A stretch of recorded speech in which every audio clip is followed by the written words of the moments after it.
Bismillahirrahmanirrahim. Allah İslam dinini müminlerin əmiri Həzrəti İmam Əli əleyhissalamın vilayəti ilə kamil etdi.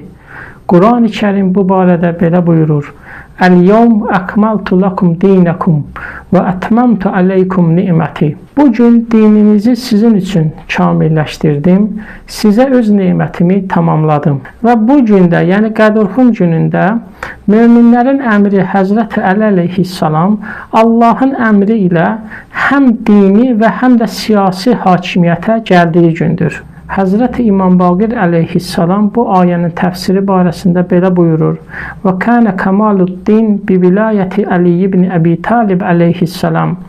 Allah İslam dinini Əli ibn Əbi Talibin vilayəti ilə kamil etdi.